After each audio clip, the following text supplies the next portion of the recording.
ما هنوز به آذربایجان کشور ماست که در اونجا داره نگاه می‌کنیم، در بحرین که جای خود داره، امارات هم همچنین. یه سری شبه کشورها مثل امارات و اسرائیل و بحرین و اینها هستن که اینها هم به لحاظ وجودی با ایران در تعارض.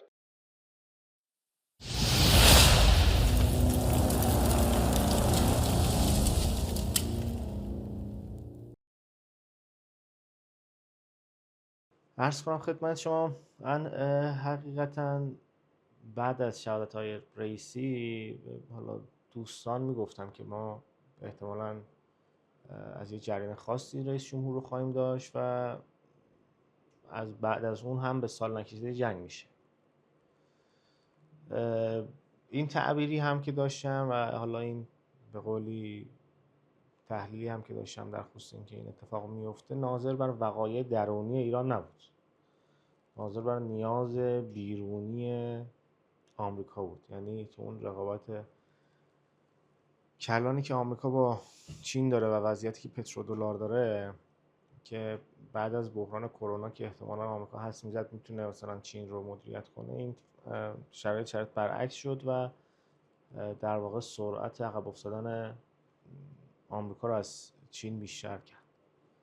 عرض کنم خدمت شما، حالا این عقب افتادی که از اقتصاد چین رو داشته باشیم به عنوان کلان مسئله که آمریکا باش مواجه هست، مسائل دیگه هم که مثلا آمریکا باش مواجه بود مثل در واقع جنگ حالا روسیه و اوکراین، که حالا بگیم در واقع جنگ روسیه با ناتو و حتی دقیقاً جنگ روسیه با آمریکا بود که به خاطر مداخلات ایران و چین حالا ترکیبی از راهبرد و تکنولوژی و اون رویکردی که ما تو ارزانسازی جنگ داشتیم با مثلا حمایت لوجستیکی چین باعث شد که روسیه اینجا دوام بیاره.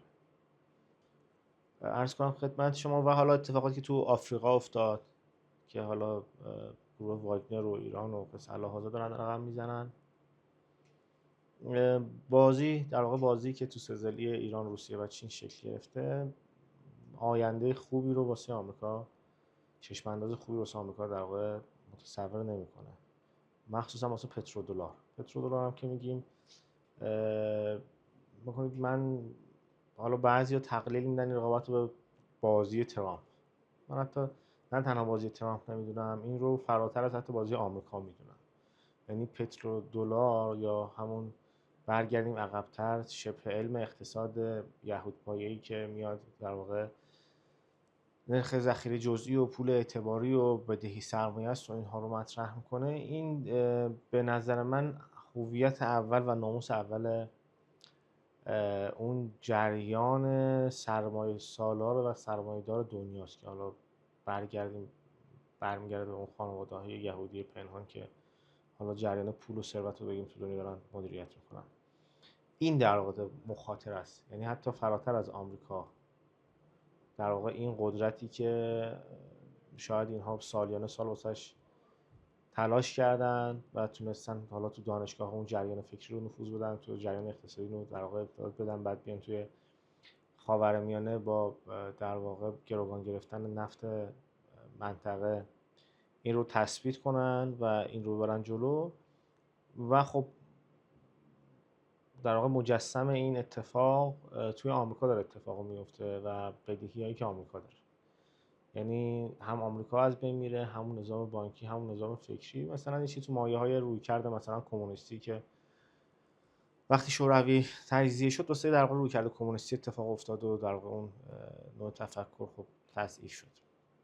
من خیلی در واقع رئالیستی میبینم، خیلی ماتریالیستی میبینم، اصلا کاری واسه اعتقادی و اینها الان نمیخوام داشته باشم. تو این فرایند میخوام بگم مسئله خیلی مسئله کلانی واسه آمریکا و این رقابت رو داره عقب میمونه. مسئله‌ای که شاید به نظر من یه برنامه حداقل 100 ساله بوده، که یعنی حتی اون اتفاقاتی که تو جنگ داخلی تو آمریکا میفته و بعد فدرال رزرو خصوصی میشه و در واقع حالا اون اتفاقاتی که تو آلمان میفته و حرف حدیثایی که هست آقا خود هیتلر هم بازیشه یهودی‌ها شد نشد فلان حرفا، و همه برمیگردن به اینکه آقا این برنامه بود که اصلا یهودی‌ها تو فلسطین مهاجرت کنن. ولی به نظر من این برنامه فرعی بود. برنامه اصلی این بود که انتقال ثروت به آمریکا اتفاق بیفته و تثبیت جایگاه فدرال رزرو و دلار، و بعدم که میگم به گروگان گرفتن پترودلار. حالا این مقدماتی که دارم میگم شاید خیلی با ربط نباشه به حوزه بحث امنیت غذایی که میخوایم بهش بپردازیم به نوعی، منتها خب مهمه که آقا بدونیم این بناش از کجاست، رویکردش از کجاست. این جنگ وجودیه، این جنگی که آقا میگن حالا رهبر شهید گفتن وجودیه، از این حیث یعنی خیلی اتفاقات سنگینی خواهد افتاد اگر پترودلار زمین بخورن، هم برای آمریکا هم برای اون استعمار نوینی که حتی پیدا هم نیست، یعنی انقدر پنهانه. مثلا بعضیا میگن حالا مثلا این استعمار است اون استعمار است فلان است، استعمار دوم حرفا، ولی بحث خلق پول و مسائل این چنینی که حالا اینا شبه علمی که ایجاد کردن، اون جریان نفوذی که توی جریان علمی ایجاد کردن، این کاملا پنهانه. یعنی حتی تو گمان زنی ها، حتی به قول عزیزان تو کسانی که توهم توطئه دارن هم خیلی بهش پرداخته نمیشه. ولی این هرچی شما تو لایه پنهان تر میری خب طبیعتا ریشه تر میشه موضوع، و این ریشه است که الان در مزان تهدید. حالا چیزهایی که تهدیدش میکنن چی بود؟ اون در واقع چرخش حالا صنعت، فناوری و تولید از در واقع غرب به شرق بود که چین تونست این رو در واقع انجام بده. ما میتونیم بگیم محوریت این اتفاق با چینه. خب بعد از این بحث تولیدش اومد بعد وارد فضای پیمان‌های پولی دو جانبه و چند جانبه و اتاق‌های تصفیه و قص اله‌حضار شد که عملاً داره زمین بازی در واقع آمریکا تضعیف میکنه. تو این فضای رقابتی که حالا بین آمریکا و چین هم شکل، خب کشورهای عربی هم یه سری تعاملاتی رو شروع کردن با آمریکا، با عرض کنم خدمت شما چین، و باز این اون فرایندی بود که در واقع باعث شد که یواش یواش پترودلار آمریکا تضعیف بشه. حالا آمریکا باید با این سزلی مواجه میشد. با روسیه اومد به نوعی با اوکراین مواجه شه، خب نتونست. با چین برای هم آمریکا هم چین خب مسئله خطرناکه، یعنی طبیعتا این دوتا رقیب درسته بیشترین سکاکو دارن ولی بیشترین ترس رو از مواجهه با هم دیگه هم دارن، چون بیشترین آسیب رو خواهند دید و بقیه بیشترین اتفاق خواهند برد. طبیعتا این سطح در واقع جمعیتی چین، این سطح اقتصاد چین و همینطور سطح اقتصاد آمریکا با این شدت مواجهه جدی‌تری خواهد بود. احتمالاً آسیب‌هاش هم آسیب‌های جدی‌تری خواهد بود. ازش گریزان هستن هر دو کشور. میموند ایران هم با توجه به اتفاقاتی که تو مذاکرات افتاد که حالا رهبر شهید میگفت آقا مذاکره نکنید، در حد دوستان گفتم ما داریم حرف میزنیم دیگه چی میشه. آمریکا پالس ضعفی که گرفت که به گواه حالا ما که غریبه ایمون و محرم خیلی جزئیات مذاکرات رو در جریان نیستیم، تا به گواه گزاره‌هایی که در واقع وزیر خارجه عمان توی اون مصاحبه که وقتی میره تو آمریکا بیان میکنه در واقع قبل از حمله، که ابراز گلگی میکنه از آمریکا که آقا ما تا این حدی که ایران اومدن ما در واقع انتظار نداشتیم، مثلا باورمون نمیشد و شما چرا کوتاه نمیایید. که البته شاید یک جریانی فکر میکنن اگر مثلا بهونه رو میخواستن مثلا اتمام حجت کنن، ولی خب همین فرایند باعث شد که آمریکا بین اینکه به چین مثلا حمله کنه، تایوان فلان حرفا، به این نتیجه رسید که خب چه بهتر که از ایران ورود پیدا کنه. خب این ورود پیدا کردن تو ایران هم خیلی مزیت ها رو داشت، واسه میتونست داشته باشه واسه آمریکا، تسلطش رو توی نفت و اون حالا پترودلار تقویت کنه. نیاز در واقع وجودی کشورها که نه بگیم چطور بگم کشور جعلی مثل امارات، مثلا من میگم آقا شما توی منطقه هستی که ایران رو داری یا بحرین رو داری. ما مثلا مردم ایران، حالا مردم ایرانی که اهل تاریخ نیستند، خیلی حافظ تاریخ بلند مدتی ندارند، همچنان آذربایجان رو جزو کشور خودشون حساب میکنن. مثلا میگن آقا چی شد، مثلا گلستان تموم شد ما چرا نرفتیم بگیریم. حالا شما فکر کن مثلا اون که آذربایجان بود با جنگ از ما گرفته شدش، مثلا کشوری مثل، حالا نمیگم واقعا حیف بگیم کشور، مثلا جزیره مثل بحرین که همچنان هویت ایرانی توش هستش و عرض کنم خدمتتون باز جنگ هم از ایران گرفته نشده، خب چه جایگاهی داره وقتی ما هنوز به آذربایجان مثلا به چشم اینکه آقا این کشور ماست که از ما جدا شده نگاه می‌کنیم. بحرین که جای خود داره، امارات هم همچنین. پس یه سری کشورها، یه سری شبه کشورهای مثل امارات و اسرائیل و بحرین و اینها هستن که اینها هم به لحاظ وجودی با ایران در تعارض. حالا اون نگاه کلان خاورمیانه بزرگ هم که جای خودیه، در واقع آمریکا می‌خواست از طریق اسرائیل و بسط قدرت اون و در مقابل تضعیف رقباش جایگاه اسرائیل رو تثبیت کنه واسه تسلط بر هم ژئوپلیتیک هم بر منافع اقتصادی. که وقتی ما میگیم ژئوپلیتیک و منافع اقتصادی دو تا مسئله رو داریم، یعنی آمریکا از طریق حفظ امپراتوری دریاییش، امپراتوران سابق خشکی که حالا ایران که حالا بگیم امپراتوری غیر در واقع بالقوه است، بالفعل که نیستش، ولی علی حساب امپراتوری بالفعل چین رو میتونست کنترل کنه از طریق بحث‌های ژئوپلیتیکی و تسلط بر راه ابریشم و اینها. از طریق در واقع انرژی منطقه هم میتوانست به راحتی پترودلارش رو حفظ کنه. حالا تو این بازی که میگیم پترودلارش رو حفظ کنه، خب خیلی مفصله، یعنی همین این بازی که فدرال رزرو و پترودلار رو چاپ پول میاره خیلی منافع رو داره واسه آمریکا. در واقع بحثایی که میتونه تاثیر بذاره، حالا کوچیک‌ترینش هم این بحث تحریم ماست، بحثایی که با ضعیف کردن و قوی کردن دلار چه بازیایی انجام میده، با چاپ دلار چه بازیایی انجام میده، چه درآمدی داره چه منافعی داره، واقعا یه ابزار خیلی بزرگه واسه آمریکا، خیلی مهمه. آمریکا هر دوتای اینها رو میتونست محقق کنه، در این حال میتونست نیاز کشورهای شبه کشورها و کشورهای جعلی هم که در واقع به نوعی متحدینش هستن رو در واقع ایفا کنه. پس چند تا در واقع نیاز وجود داشت در آمریکا واسه درگیری با ایران و منافع بسیاری وجود داشت که این اتفاق بیفتد. خب یه امکانی رو هم دید و ورود پیدا کرد. تو این فرآیند اتفاقاتی که افتاده، خب اولش بحث‌های لوجستیکیه که حالا ما تنگه هرمز رو بستیم، اونها یه سری مسائل ایجاد میکنن و بخوایم تو این بحث امنیت غذایی ورود پیدا کنیم، اتفاقاتی که میفته. من همه اینها رو گفتم، این تقابل رو که برسم میدونه کنید. ما توی سال 98 تا مثلا 401 این حرفا، دوره اول ترامپ دیگه، حالا 96 بگیم مثلا تا 1400 مباحثی مطرح شد. من دقیقاً سالش یادم نیست. مباحثی مطرح شد در خصوص اینکه مثلا اونا ما رو توی لاین، در واقع لاین که نداریم، تو اجداد جوجه هایی که به ما میدن تو بحث مرغ و اینها تحریم کنن یا مباحث دیگه فشار بیارن رو بحث تأمین آذوقه اینا. یه سری کارا هم کردن. منتها مسئله‌ای که وجود دارد، آمریکا کنید اون تحلیل هایی که من گفته بودم که گفتم آقا سال مثلا به یک سال هم نکشیده جنگ میره، موقعیتی که آمریکا وجود داره الان واسش خیلی کوتاهه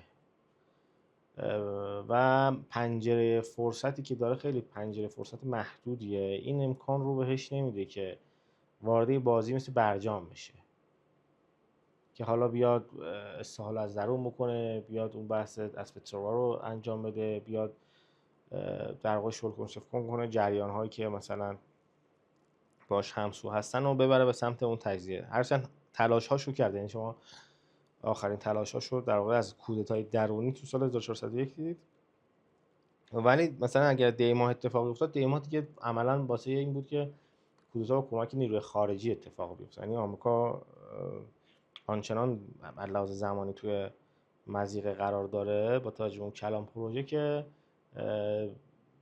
دیگه مثلا آماده شد واسه ورود، که حالا دی ماه نتونست و افتاد این برتر، یا مثلا قبلش تو جنگ 12 روزه ورود پیدا کرد که سریعتر پرونده رو جمع کنه. این سریعتر پرونده رو جمع کردن یه مسئله که ایجاد مورد چیه؟ گفتیم میگم اینا رو گفتیم، ما جایگاه آمریکا به خاطر پترودلار و سلاح‌ها تصنیف شده. یکی از جایگاهی که آمریکا همچنان دارد و اون کمپانی‌های بزرگ و اون نظم قدیم در واقع حاکم بر جهان که دنیا استعمار کرده، نظم حاکم بر امنیت غذاییه که اون خانواده‌هایی که مرغ لاین رو دارن، اون خانواده‌ای که در واقع این کمپانی‌های بزرگی بحث غذا رو دارن مدیریت میکنن، حالا پیدا و پنهان، که خود آمریکا هم حالا جزو در واقع صادر کنندگان بزرگ حساب میشه و یکی از پایه‌ها حالا تو کود یا تو خود تولیدات غذایی یا تو تولیدات ژنتیکی یا شرکت‌های اون، اینا اگر می اومدن وارد این تقابل میشدن از اون مرحله ورود پیدا کنن، با توجه به پنجره فرصت اندکی که دارن اونجا یک در واقع با توجه به تاب‌آوری ایران و با توجه به ضریب خودکفایی ایران که حالا مسائل فنی میشه. مثلا اگه ما رو از جوجه اجداد محروم کنن، خب ما جوجه اجدادایی که داریم مثلا نمیدونم الان مثلا 6 ماه تخم میذارن، بعد از 6 ماه هم میتونیم یه تنشی بدیم، یه شوک بدیم، دوباره مثلا ازشون تخم بکشیم، بعد دوباره از اون طرف بالاخره میتونیم بازی کنیم. یعنی درسته که جنگ سختی میشه، ما هم هزینه خواهیم داد، ولی چیزی نیستش که ما رو 100% نابود کنه، با ما آسیب میزنه. اون تو اتفاقی که میفته تو این فرایند تضعیف شده آمریکا، این اقدام آمریکا دو تا خواسته اونو تامین نمیکنه. یعنی یه خواستهشو تامین نمیکنه و یه ضرر واسش داره. خواسته که واسش تامین کنه که این با توجه به زمانی که میبره و زمان بری که هست، آمریکا فرصت این رو نداره وارد این فرایند شه و صرفاً به نظر من اقداماتش با هدف بحث روانیه. یعنی انتظارات تورمی که ایجاد میکنه، اون شوکی که بازار میده، التهابی که ایجاد میکنه، حالا مردم بخوان رفتار تنشی کنن که خدا رو شکر ایرانی ها واقعا اون رفتاری که حالا هم مدیریتی که اتفاق افتاد، نمیدونم به خاطر دفعات تعداد شوکی که ما تو این چند ساله داشتیم اتفاق افتاد، به خاطر توان پایین مردم تو خریدن و انبار کردن، به خاطر بلوغ مردم، به خاطر نمیدونم معجزه الهی، هر آنچه که اتفاق افتاد، مردم تا حالا خدا رو شکر تقاضای غیر طبیعی به بازار اعمال نکردن که بازار دچار تکانه بشه. گفتیم آمریکا هم نمیتواند کاری کنه که تو کوتاه مدت آسیب و فشاری به بازار بیاد. پس اگر بیاد اونها رو تحریم کنه، مثلا به ما اجداد نده یا مثلا واسه زنجیره امنیت غذایی خیلی مستقیم ورود داشته باشه، عملاً یه دستاوردی نداره. یعنی تو حداقل تو پنجره کوتاه مدت دستاوردی نداره. تو بلند مدت واسه شد، یعنی با وجود اینکه جنگ وجودی است و باید تمام مهرهاشو و کارتاشو رو کنه، این مسئله واسش دستاورد ملموسی نخواهد داشت با توجه به اتفاقاتی که افتاده و حالا میگم مدیریتی که حالا از هر جایی میخواد اتفاق افتاده باشه افتاده و از طرف یه تهدید بالقوه واسش ایجاد میکنه. اینی که الان هژمون آمریکا در واقع مزام اتهام، قدرت نظامیش در مزام اتهام، پترودلارش در واقع سراشیبی سقوطه.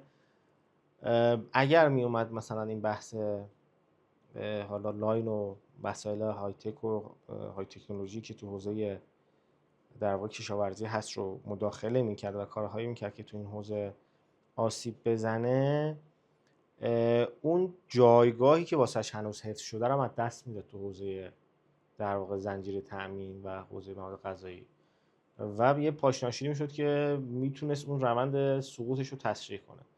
به نظر من آمریکا تو این حوزه ورود پیدا نمیکنه، چون این باعث میشه کشورها برن دنبال جایگزین، حالا شاید به اون کیفیت نباشه ولی بالاخره خب چون شرایط بحرانی هستش و این تسریع میکنه. پس به نظرم تو این حوزه ورود پیدا نمیکنه. این از این. منتها خب بازی آمریکا، پس اون آنچه که زیر در واقع دست آمریکا هست و واقعا آمریکا میتواند اعمال کند رو به نظر آمریکا واردش نخواهد شد. واردش هم به شرایط گفتم اثری نداره، پس چون اثری نداره وارد نمیشه. نه اینکه بگیم آقا دلسوز و بساله هازار و متناسب با اثری که نداره واسه عوارض داره. از طرف دیگه منتها اگر بخوایم ببینیم اتفاقاتی که میفته، خب تنگه رو مثلا اون بسته، ما هم بستیم، ما یه سری مسائل داریم، یه سری چالش‌ها داریم. بکنید رابطه قیمت مواد غذایی با رابطه سوخت یه رابطه کاملا مستقیمه. شما تو محصولات های تکنولوژی با کاهش حاشیه سودتون میتونید مثلا قیمت رو حفظ کنید و بازارتون رو داشته باشید. چرا؟ چون در واقع ارزش افزوده حالا مواد نفتی که تو اون استفاده میشه، حالا از پلاستیک، از هر چیز دیگه که میخواد باشه، توش به شدت بالاست. چون حاشیه سودش بالاست، در واقع اون ضریبی که استفاده میشه، اون حجمی که مصرف میشه به شدت پایین، میشه توش مدیریت کرد. نمیگم آسیب میزنه، میشه توش مدیریت کرد. منتها تو مواد غذایی اینطور نیست. یعنی ما تو مواد غذایی به شدت کشاورزی رو در واقع در نظر بگیریم. کشاورزی خب مرغداری و اینها که بحث انرژی، بحث گرمایش، بحث سرمایش، اینها وابستگی به انرژی دارن. نسبتاً هم حساس هست. یعنی تو عمل کردی که اگر افت کنه، اگر این در واقع شرایط انرژی خوب نباشه، عمل کردی که میتونه افت کنه، به شدت میتونه، حالا من نمیدونم وارد این چیزا میشم که مثلا تلفات ایجاد کنه، نه، این کنترل عین مصرف انرژی میتواند عملکرد رو کاهش بده. عملکرد تو این سطح از مصرف و این در واقع سطح از تعادل تقاضا و مصرفی که تو محصولات کشاورزی هست به شدت میتونه آسیبزا باشه. این تو فرآیند مثلا تولیداتی مثل مرغ. از اون طرف تو تولید نهادها مثل کود و اینها، خب اینا فرآیندهای انرژی بری هستن. باز خود اون تراکتوری که قراره کار کنه، اون ماشین‌آلاتی که قراره کار کنه، اینها در واقع به شدت انرژی بر هستن. من مثلا بخوام به شما مثلا مزارع توی کانادا، توی آمریکا، اینها مزارع دیم هستن، مثلا مزارع توی روسیه مزارع دیم هستن و وسیع. یه بذر میزنن، یه شخم میزنن، بقیه‌شو بارندگیه و بعد هم حالا سم و کود و برداشت. سم و کود که آسیب دیده، در واقع سوخت تراکتورشون هم که میره بالا هزینهش، و از طرفی هزینه حمل هم میره بالا.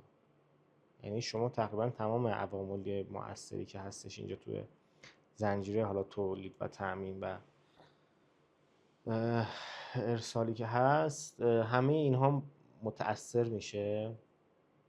و از اون طرف خب اون اثری که روی کاهش در واقع رشد باقی صنایع هست و کاهش توان خرید هست و اینها، یه بحرانی رو ما توی تولیدات کشاورزی باش دست و پنجه نرم خواهیم کرد. از چند بعد باز این جای پرداخت دادن. یه موقع هستش اقتصاد دنیا وضعیت مثلا خوبی رو داره، توان این رو داره که این نقدینگی رو تأمین کنه، این کود رو واسه با قیمت بالاتر بخره، از در واقع حالا مصارف دیگه که حالا انگیزه های دیگه ای دارن مثلا بکشه به سمت کشاورزی انجام بده. خب کشاورزی حاشیه سودش اونقدر بالا نیست که بتونه این تقاضا رو ایجاد کنه. از طرفی هم بگیم الان وضعیت ایران خودمون می‌بینیم دیگه، مثلا تا دیروز کشاورزی با توجه به شرایط اقتصادی همینطوریش نمیتونست کودو بده. حالا کودی که الان دولت 7 برابر کرده وزن رو، خب طبیعتاً به مراتب در واقع اولا نمیتونه اون کودو بده. این اتفاق تا حدودی توی کشورهای دنیا داره اتفاق میفته. یعنی اینکه ما فکر کنیم حالا آمریکا و اروپا اینا وضعشون خیلی خوب بوده، نه، اونها هم با یه دست و پنجه‌ای داشتن و یه شرایط سختی داشتن در واقع روزمرهشون رو میگذروندن تو حوزه کشاورزی. مثلا تو همین جنگ اوکراین و روسیه شما شاهد اعتراضات متعدد در واقع اروپایی‌ها بودید که نتونستن رقابت کنن با محصولات در واقع اوکراینی که حالا به علت جنگ سرازیر شده تو اروپا. پس اونا هم وضعیت خوبی نداشتن، یعنی توان تحمل این افزایش قیمت رو نداشتن. پس کاهش تولید هم خواهند داشت، یعنی نمیتوانند نهادشون رو تامین کنن و کاهش تولید خواهند داشت. اینطوری به شما میگم، مثلا شما یه موقع است میگید من افزایش هزینه‌ام ناشی از افزایش قیمتم ناشی از افزایش هزینه تولیده. خب این یه اثری داره. مثلا 10% نهادهای من گرون شده، خب 5% محصول نهایی من گرون میشه. منتها این اتفاق نیفتاده متاسفانه تو حوزه کشاورزی. یعنی چی؟ حالا اون بحثای کمبود نفت اصلا کاری ندارم، آقا میگم الان تا الان کمبودی نداشتیم، مثلا جای خالی نشده، خلا ایجاد نشده که آقا وقتی نیست اصلا ماهیتش چیز دیگه است. منتها همین افزایش قیمته باعث شده که کشاورزها کود و ثمر رو انجام ندن، این کود و سمون نزنن. وقتی کود و سمون نمیزنن 30% از محصول کم میشه. یعنی جدای از اینکه قیمتش داره بالا میره پایین میره چه اتفاقی میفته واسه چیز، ما کاهش عرضه رو خواهیم داشت. خب از این طرف تقاضای ما چه اتفاقی میفته؟ ما حالا جز خریدای سنگینی که چین میکنه و مثلا بحثای ذخیره سازی که داشت توی 2 سال گذشته، بقیه کشورها مثل ایران و مثلا مثل روس، مثل در واقع چین، به ندرت کشوری رو پیدا میکنیم که مثلا ذخیره‌ای داشته باشه و خاطر ذخیره خرج کنه و در واقع بخره و اینها عمدتاً مصارفشون بوده. یعنی توی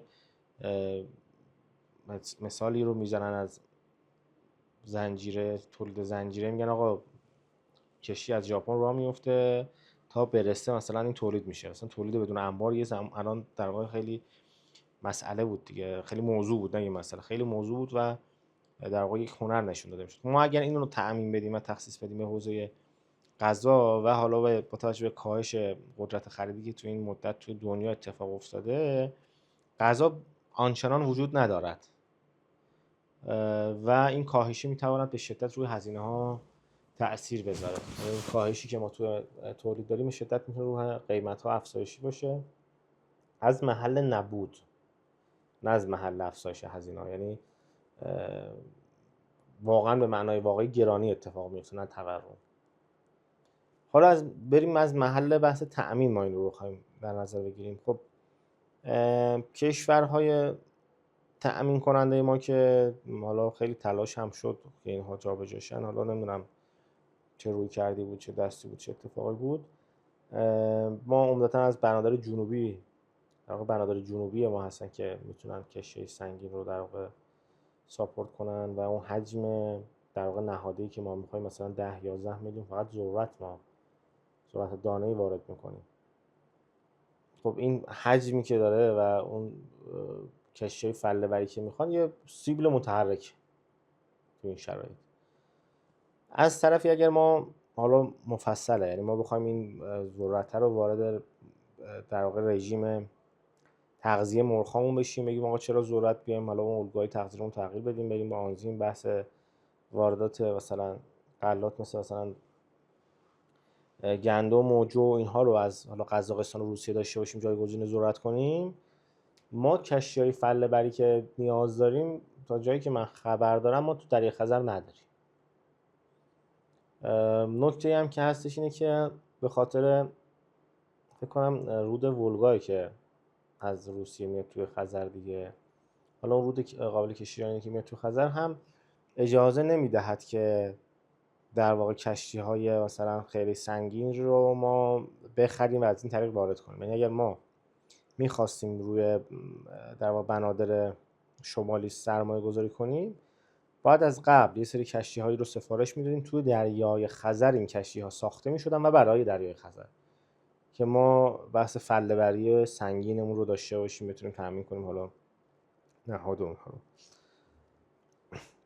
البته الان بندر در واقع فکر کنم گوادر پاکستان میشه دیگه که حالا خیلی هم با ما فاصله نداره، از لحاظی به لحاظ زیرساختی جاده‌ای با توجه به اقدامات چین میتونه جایگزین بندر چابهار شه. البته حالا من خودم خیلی رو بندر و تجهیزات بندریش تمرکز ندارم، ولی مطالعاتی که داشتم میگفت خود بندر هنوز خیلی توان اینو نداره که واسمون در واقع حجم رو مدیریت کنه. خلاصه اینکه ما تو بحث لوجستیک احتمالاً به چالش بخوریم، ولی یه حسنی که داریم، یه مزیتی که داریم این هستش که کشورهای حاشیه ما، مخصوصا کشورهای مثل پاکستان، مثل هندوستان، مثل روسیه، یعنی متحدین ما، حتی قزاقستان و تاجیکستان ها، علاوه تولیدات کشاورزی به شدت کشورهای قوی هستن. یعنی اگر ما یه مدیریتش این عدم حرف زدنه، این نامحرم دونستن مردم، این فضای امنیتی که حالا مسئولین عملا اجرا کردن اگر نباشد، اگر مسئولین زبان مردم رو بلد باشن و فعالانه با مردم تعامل کنن با توجه به حجم همراهی مردم، به نظر من اگر بحران و مسئله پیش بیاید به راحتی قابل حله. یعنی ما یه حدی از تاباوری رو میتوانیم داشته باشیم با توجه به تولیداتمون، یه حجمی از واردات رو هم با توجه به همسایه هامون و حالا مسائل لوجستیکی میتونیم مدیریت کنیم.